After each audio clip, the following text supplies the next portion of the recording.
গতকাল ভিডিওতে দেখিয়েছিলাম পশুপতিনাথ দর্শন।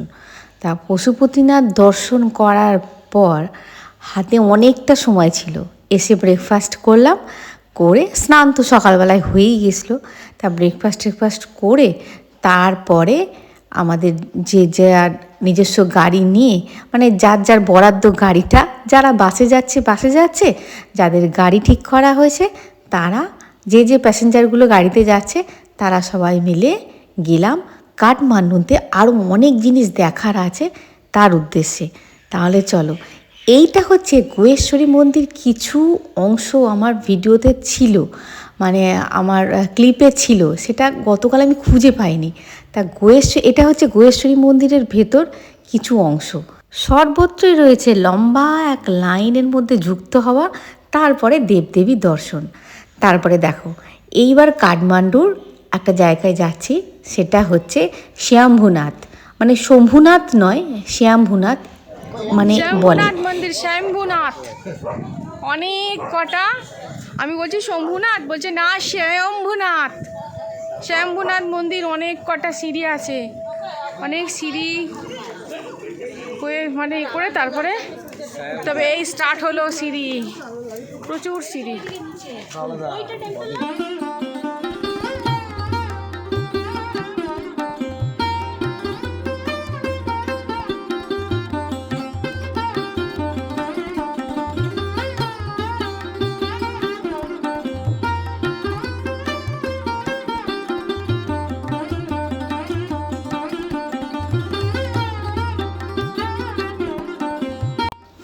এটা হচ্ছে কাঠমান্ডুর শম্ভুনাথ মন্দির। এই জায়গাটাও কিন্তু শম্ভুনাথ নামেই পরিচিত, মানে শ্যাম্ভুনাথ। ওরা মানে ঠিকঠাক শম্ভুনাথটা বলতে চাইছে না, শম্ভুনাথ এই জায়গাটার নামও হচ্ছে শম্ভুনাথ। তা মন্দিরটা ঠিক দেখো, ওপরে নীল সাদা আকাশ। এই নীল সাদা আকাশ কোথায় দেখতে পাওয়া যায় বলো তো? যেখানে পলিউশন থাকে না। অনেক উঁচুতে মন্দিরটা, আর কি বলবো, এত সুন্দর লাগছে। আর ওপর থেকে তোমাদের দেখাচ্ছি, পুরো কাঠমান্ডু শহরটাকে দেখতে পাওয়া যায়। আর এর পিছনে একটা গল্প আছে জানো। এই শম্ভুনাথ মন্দির হচ্ছে বুদ্ধ মন্দির প্লাস মাঙ্কি মন্দিরও বলে। এটাকে বুদ্ধ মন্দিরও বলে, মাঙ্কি মন্দিরও বলে। মাঙ্কি মন্দির কেন বলে বলো তো? প্রচুর বাঁদর, কিন্তু বাঁদরগুলো কারোর ক্ষতি করে না। ওই হাত থেকে যদি কেউ খাবার জিনিস খেতে যায়, হাত থেকে ওরা নিয়ে পালায়, এই যা। আর তোমার নেচারটাও এত সুন্দর, ওপরে নেচারটা দেখেছো? এই দেখো, কে একটা আইসক্রিম খাচ্ছিল, আইসক্রিমটাকে নিয়ে এসে ওই দেখো বসে বসে খাচ্ছে। ক্ষতি কিন্তু কাউকে করে না, যে কাউকে কামড়ে দেয়া বা কিছু। ওপরে উঠে দেখলাম ওপরে প্রচুর মূর্তি। আর কমেন্টে লিখেছে একজন, এই যে এই একটা বাটির মতন আছে আর লাঠি লাগানো আছে, এর বিষয়টা আমি তোমাদেরকে বলবো। তা যাই হোক, মন্দিরটি কিন্তু আমার খুব ভালো লেগেছে জানো। সব থেকে ভালো লেগেছে নেচারটা একদম ওপরে, আর বাঁদরগুলো কীর্তি দেখে তো খুবই ভালো লেগেছে। এখানে একটা লেক ছিল, এটা বহু বছরের পুরনো মন্দির। তা সে লেককে অনেক সাধু সন্ন্যাসী আসতো, তার মধ্যে একটা পুণ্যাত্মা কী করেছিল, একটা পদ্মের বীজ ফেলে দিয়েছিল। সেই পদ্মের বীজ থেকে একটা বিশাল আকার পদ্ম তৈরি হয়। সেই পদ্ম থেকে, মানে এত বড় পদ্ম, সেই থেকে মাঝে মাঝে একটা করে শিখা বেরোতো। তাই শিখাটা দেখে অনেকেই মনে করলো যে এখানে একটা মন্দির হওয়া দরকার। এটা কিন্তু সেলফ ক্রিয়েটেড, মানে ম্যানমেড হলেও একটা ওপরের নির্দেশ ছিল। শম্ভুনাথ মন্দির দেখে রওনা হয়ে পড়লাম নেক্সট গন্তব্যে। আমাদের মানে ড্রাইভার মশাই একটা স্থান আমাদের দেখায়নি, তা আমরা জোরজবস্তি করছি যে তুমি কেন দেখালে না। তখন বললো আচ্ছা, এখানে একটা সুন্দর মন্দির দেখাবো। সত্যি মন্দিরটা না দেখালে মিস করতাম। ভালোই হয়েছিল যে আগের যে জিনিসটা, কী জিনিস দেখাতো জানি না, মানে সেটা মিস করে খুব খুব ভালো হয়েছে। চলো তোমাদের দেখাচ্ছি চণ্ডেশ্বরী দেবীকে। আমার তো খুব ভালো লেগেছে, আমার সারা শরীর শান্ত হয়ে গেছে। একটা জায়গা, একটা মন্দির, নাম দিয়েছে চণ্ডেশ্বরী। কি কি মন্দির বলছে, আবার শিবজির মন্দির। ড্রাইভারটাই নিয়ে এলো, বলে একটা এক্সট্রা জায়গা দেখাবো আপনাদের। গতকাল একটা জায়গা দেখানোর কথা ছিল, সেটা ও মিস করে গেছে, ভুলে গেছে। কারণ তাহলে বলছে তাহলে একটা এক্সট্রা জায়গা দেখিয়ে দেবো। আচ্ছা ঠিক আছে, ওই যে ওরা আসছে, আমি এগিয়ে গিয়ে আসছি।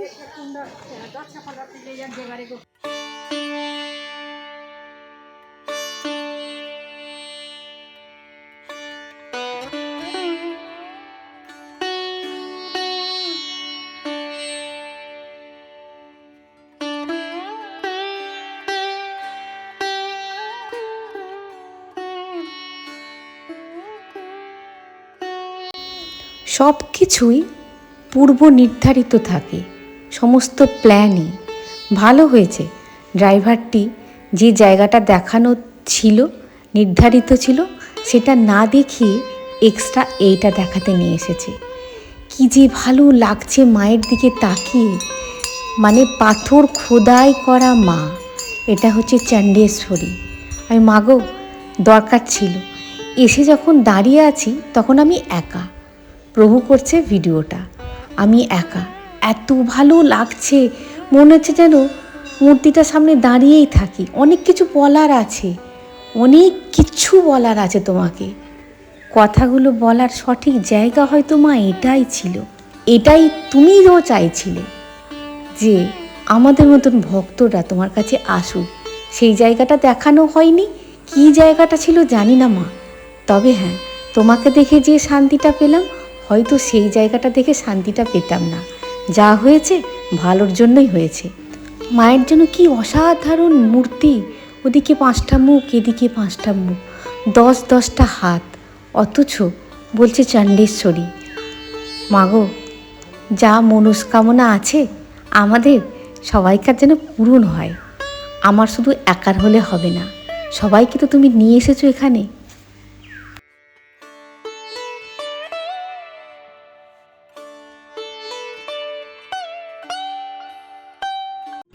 এবার রওনা হচ্ছি হোটেলের উদ্দেশ্যে। মানে কি বলবো, বেজে গেছে প্রায় 1:10-15। অনেকের ইচ্ছা ছিল একটু মার্কেটটা যাব, তা বেলা হয়ে গেছে, দুপুরও হয়ে গেছে, খিদেও পেয়ে গেছে, আর বিকেলবেলায় আরতি তো দেখতে যাবই। ওই জন্য আমি মানে নিশ্চিত ছিলাম আমি কোথাও যাব না, গিয়ে একটু রেস্ট নেবো, রেস্ট নিয়ে পশুপতিনাথের মানে আরতিটা দেখতে যাব। সকালে পশুপতিনাথ দর্শন করে আসার সময় আমরা সবাই মিলে মানে করলা কিনেছি। এখানে বড় বড় করলা পাওয়া যায় গো। বললাম না, অনেক দিন করলা ভাজা খাইনি, সেই একঘেয়েমি রান্না, একটুখানি বাড়ির স্বাদ নেওয়া যাক।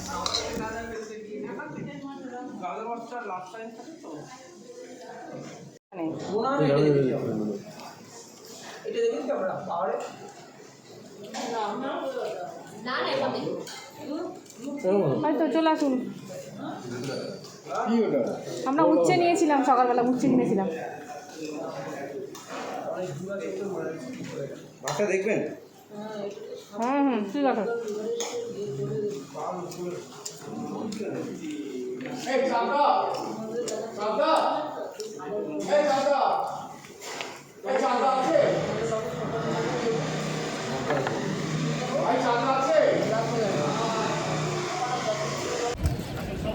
সকালবেলা এসেছিলাম পুজো দিতে, এবার এখন এসেছি আরতি দেখতে। এখন বাজে 5:45। কিন্তু এখানে একজনকে জিজ্ঞাসা করলাম, এখানকারই মানে মন্দিরেরই মানে কর্মরত একজন আছে, কর্মচারী আর কি, বললো 6:45 से 6:45 সাড়ে ছটা থেকে তৈয়ারি হবে আর কি। 6:30 से तैयारी शुरू हो जाएगा, 7:45 से 8:45 तक आरती चलेगा। আমরা চলে এসেছি 6:45। একটু বসি, কোথাও একটু বসি মন্দিরের ভেতরে, ভালো লাগছে, কত সবাই বসে আছে, আমরাও একটু বসি, আর হাঁটতেও ভালো লাগছে না। হ্যাঁ ওইখানটা বসে চলো। বসে আছি, দেখো কি অদ্ভুত দেশ, আমরা ঘেমে যাচ্ছি আর দেখেছো কি মানে জ্যাকেট পরে ঘুরে বেড়াচ্ছে। কি অদ্ভুত দেশ রে ভাই, আমার তো দেখে কি হাসিও পাচ্ছে আর অস্বস্তিও হচ্ছে। আমি বললাম বাবা রে বাবা, এত গরমের মধ্যে, ওই দেখো দেখেছো, এই দেখো, হ্যাঁ উইনচিটারের মতন কেউ পরে আছে, কেউ মোটা সোটা জ্যাকেট পরে আছে, কেউ সোয়েটার পরে আছে, কেউ মাফলার মাথায় দিয়ে আছে, আর এদিকে শর্টস তুলছি। কি করব বসে বসে, কাজ নেই, আর মুখ তো কালো বাঁদরের মতন হয়ে গেছে, এত রোদ খেয়েছি। তারপরে চলো, যেটার উদ্দেশ্যে আসা সেখানে চলে এসেছি। এটা হচ্ছে বাগমতী নদী, মন্দিরের, পশুপতিনাথ মন্দিরের ঠিক পিছনে বাগমতী নদী। আর নদীর ঠিক পাড়েই ওই দেখো যেখানে আগুন জ্বলছে, ওখানে কিন্তু মানে ওইটা দিয়েই মানে আরতি তৈরি হবে, আরতি তৈরি সরঞ্জাম ওইখানেই কিন্তু তৈরি হচ্ছে। আর ঠিক তার অপোজিটে মানে মন্দিরের ঠিক পিছনেই হচ্ছে বার্নিং ঘাট। বার্নিং ঘাটটা অনেকটা জুড়ে, কিন্তু যেখানে আরতিটা হবে ঠিক তার সামনেই দুটো তিনটে বার্নিংয়ের জায়গা তৈরি করা আছে। প্রথমে এসেই বেশ কিছুটা অপ্রকৃতিস্থ লেগেছিল যে এইখানেই মরা পোড়ানো হচ্ছে আর এখানে আরতি হবে, দুটো কাজ একসঙ্গে। হ্যাঁ, এটাই বাবার নিয়ম। এই দেখো কত লোক দেখছো, কেউ তো আর পাগল নয়। মানে কত লোক এসেছে এই মন্দিরের এই আরতিটা দেখার জন্য।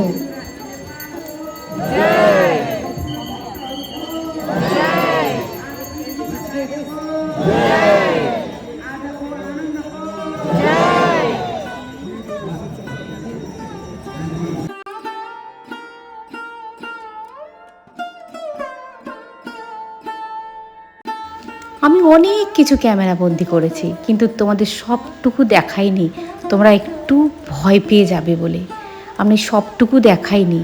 মানে কিভাবে মানে মৃতদেহগুলোকে পাগুলোকে ওই বাগমতী নদীর দিকে দিয়ে নাবিয়ে কিভাবে মানে প্রসেসটা তৈরি করা হচ্ছে বিফোর বার্নিং, মানে শ্মশানে জ্বালানোর আগে যে প্রস্তুতিটা, ব্রাহ্মণ বা যা যা রিচুয়ালসগুলো হয় সেগুলো যে তৈরি করা হচ্ছে। এই দেখো আমি অল্প অল্প দেখাচ্ছি তোমাদের, আমি নিয়েছি কিন্তু সব। ওই যে দেখছো একটা পাটাতন আছে, ওই পাটাতনটাতে শোয়ানো হয়েছিল। আর তারপরে মানে পা দুটো ছিল এই বাগমতী নদীর, ওই দেখো পাটাতনটাতে শোয়ানো ছিল। পাশে দেখছো শবদেহটা, এইরকম দুটো শবদেহ ওইদিকে আছে। আমি অবাক হয়ে যাচ্ছি যে এই, আর ওপরে দেখো ব্রাহ্মণদের প্রস্তুতি চলছে, আরতির পূর্ণ প্রস্তুতি চলছে। আর প্রস্তুতির আগে যেটা নিয়ম, যে মন্ত্রপাঠ সেটাই চলছে।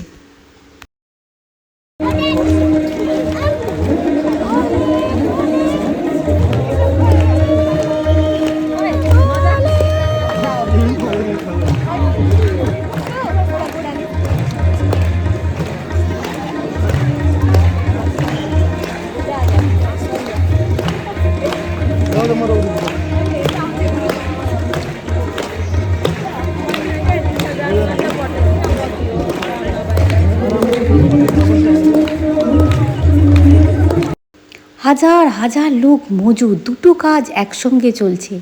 একদিকে মরা পোড়ানোর কাজ, একদিকে আরতির কাজ। এরকম আরতি আমি জীবনে কোনো দিন দেখিনি বন্ধুরা, এই আরতি দেখা দরকার।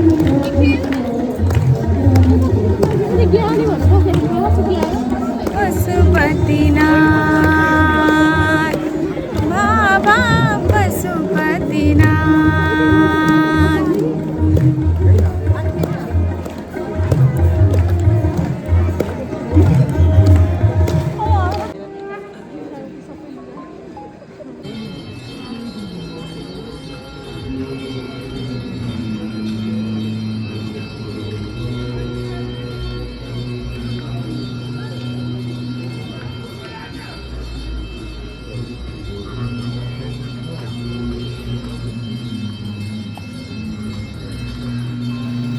পুরো প্রসেসটা দাঁড়িয়ে দাঁড়িয়ে দেখলাম। দুটো মৃতদেহ এলো, দুটো মৃতদেহকে কিভাবে আমাদের হিন্দু রিচুয়ালস অনুযায়ী কিভাবে তৈরি করা হলো, মানে অগ্নিদাহ করার জন্য, সব কিছুটা দাঁড়িয়ে দাঁড়িয়ে দেখলাম।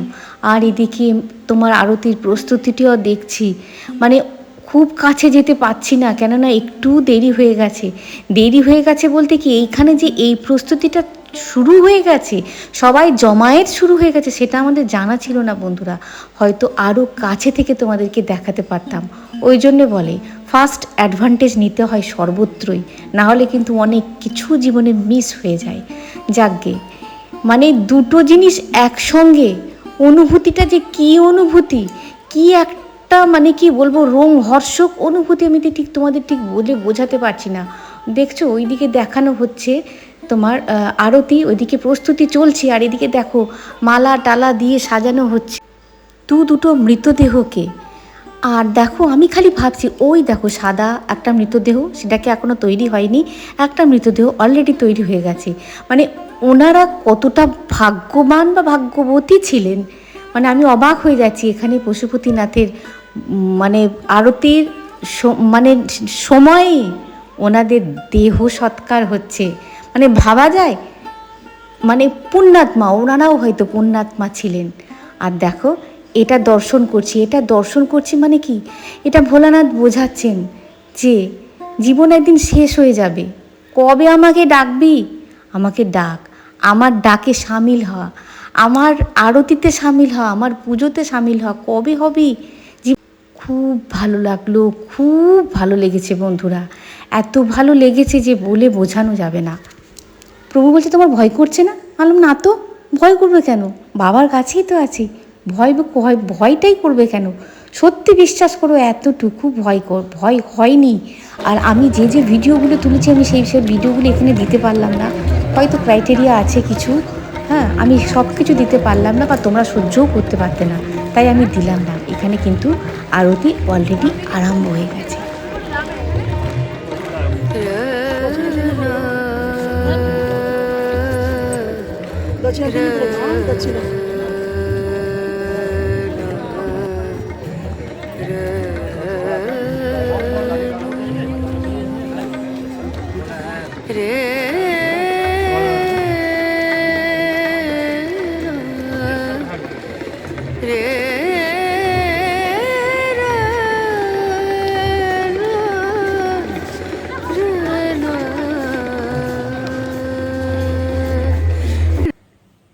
কেমন ঘরের লাইটটা একটু কমা নাকি বড় লাইট আছে আমি জানি না। এসে আমার একটু প্রকৃতিস্থ হতে একটু সময় লেগেছে জানো, কেননা চোখের সামনে এরকমভাবে কোনো দিন দেখিনি তো। হ্যাঁ মানে অত কাছ থেকে শবদেহ তৈরি করা, সব মানে একটা নয়, হ্যাঁ অনেক কটা শবদেহ, তার মধ্যে আরতির সময় দুটো শবদেহ ছিল, শবদেহকে ঠিকঠাকভাবে তৈরি করা, আর ওই মানে কি ওই পাটাতনটাতে শবদেহটাকে শোয়ানো, আর শবদেহের পা দুটো ওই বাগমতী নদীর মধ্যে দিয়ে তারপরে প্রসেসিং চলছে, যেভাবে মানে তৈরি হয় আর কি, ব্রাহ্মণ দিয়ে যেভাবে তৈরি হয় পুরো প্রস্তুতি সেইভাবে হচ্ছে, সেভাবে তো কোনোদিন দেখিনি।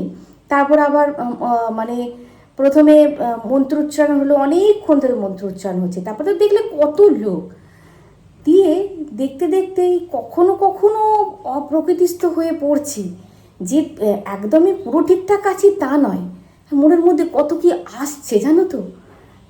তার মধ্যেও মানে ওই যে বলে না মন্ত্র শক্তি একটা এত পাওয়ারফুল, যখনই মন্ত্র উচ্চারণ হচ্ছে, যখনই মন্ত্র উচ্চারণের সঙ্গে নিজের গলাটা মেলাচ্ছি, হ্যাঁ মানে কত সুন্দর। প্রথমে গণেশ মন্ত্র উচ্চারণ হলো, তারপরে আস্তে আস্তে আস্তে একটা করে হ্যাঁ গায়ত্রী মন্ত্র হলো।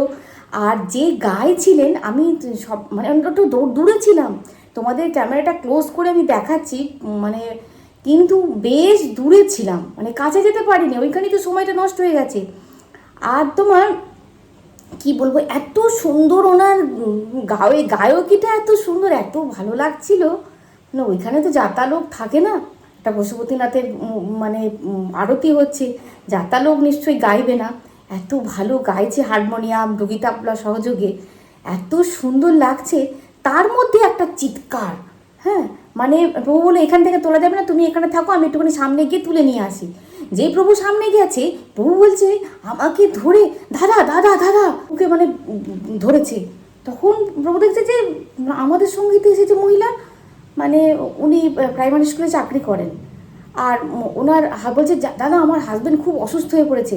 মানে ওই জিনিসগুলো একভাবে দেখার পর প্রকৃতিস্থ থাকা খুব মুশকিল ভাই। আর ওনার হাজব্যান্ডের শরীরটা একটু খারাপ ছিল, বলছে আমার হাজব্যান্ডের খুব শরীরটা খারাপ লাগছে।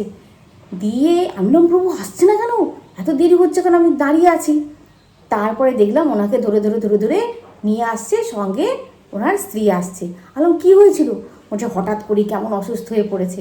অসুস্থ হয়ে যাওয়ারই মতন, মানে ওখানে গেলে মানে কে কীভাবে নেবে, কেউ হয়তো অনেক কিছু ভেবে ফেলবে, ওই যে চোখের সামনে দেখছে অনেক কিছু ভেবে ফেলবে, ভেবে ফেলে অসুস্থ মানে অসুস্থ বোধ করা একটা স্বাভাবিক ব্যাপার।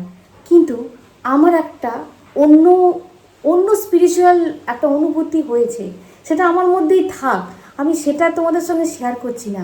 তবে হ্যাঁ, এখানে যাওয়ার দরকার ছিল, এই আরতিটা দেখা দরকার ছিল। খুব ভালো লেগেছে, খুব খুব ভালো লেগেছে। এবং অনেক কিছু মানে কি শিক্ষণীয় জিনিস আমি ওখান থেকে অনেক কিছু পেয়েছি, যেটা জীবনে অ্যাপ্লাই করা যাবে, ইউটিলাইজ করা যাবে। হ্যাঁ, সব কিছু ওই স্থাপত্যের মধ্যেই তো অনেক কিছু থাকে না, অনেক অনেক জিনিসের মধ্যে অনেক কিছু থাকে যেটা অনুভব করে পাওয়া যায়। তাহলে ভিডিওটা এই পর্যন্তই। জয় পশুপতিনাথের জয়। দেখা হচ্ছে নেক্সট ভিডিওয়ে। খুব তাড়াতাড়ি বাড়ি ফিরছি। খুব ভালো থাকবে, খুব সুস্থ থাকবে। আজ আছে বন্ধুরা।